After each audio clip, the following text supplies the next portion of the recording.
Bismillahirrahmanirrahim. Assalamualaikum warahmatullahi wabarakatuh. Saya Dian Nuriandini. Di sini saya akan menjelaskan tentang pendekatan, strategi, dan tahapan mengelola perubahan. Nah, yang pertama saya akan menjelaskan terlebih dahulu tentang pengertian manajemen perubahan. Apa sih itu manajemen perubahan? Manajemen perubahan adalah proses merencanakan, mengimplementasikan, dan mengelola perubahan dalam suatu organisasi agar mencapai tujuan yang diinginkan dengan efektif dan efisien.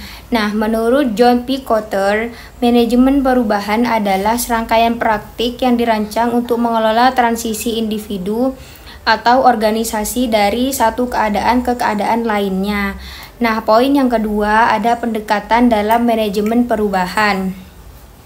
Di sini ada beberapa pendekatan yang umum digunakan dalam manajemen perubahan, diantaranya yang pertama ada pendekatan Kotter, yang dimana ada 8 langkah yang dikembangkan oleh John Kotter. Pendekatan ini melibatkan langkah-langkah seperti mendirikan kebutuhan mendesak, membentuk tim pengarah, menciptakan visi yang jelas, menyebarkan visi tersebut, memberikan wewenang kepada orang untuk bertindak, dan juga menciptakan kemenangan pendekatan, memperkuat kemenangan, dan membuat perubahan menjadi budaya.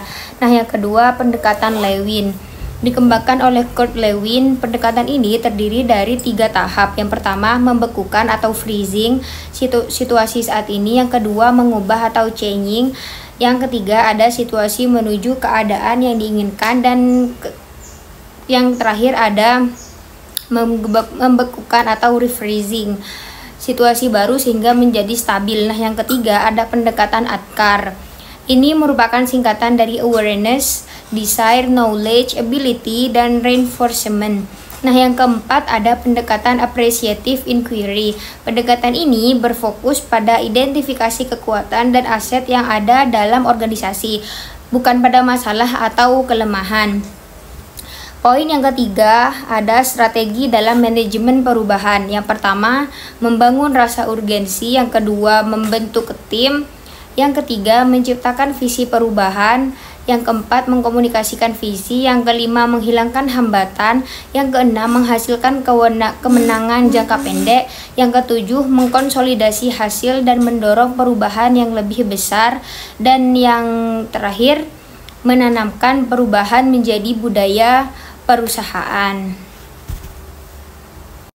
Baik, saya akan melanjutkan poin yang keempat, ada tahapan manajemen perubahan.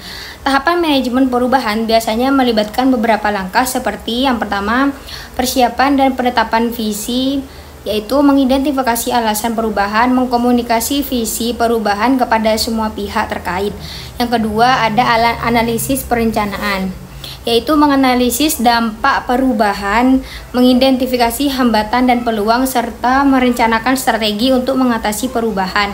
Yang ketiga ada implementasi, yaitu di mana melaksanakan rencana perubahan yang telah dirancang dengan mengambil tindakan yang diperlukan.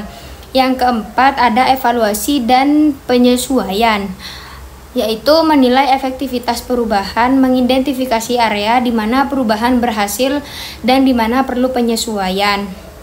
Yang kelima, pelestarian dan penguatan, yaitu membangun sistem dan budaya yang mendukung perubahan serta mengintegrasikan perubahan ke dalam praktik dan proses organisasi secara berkelanjutan.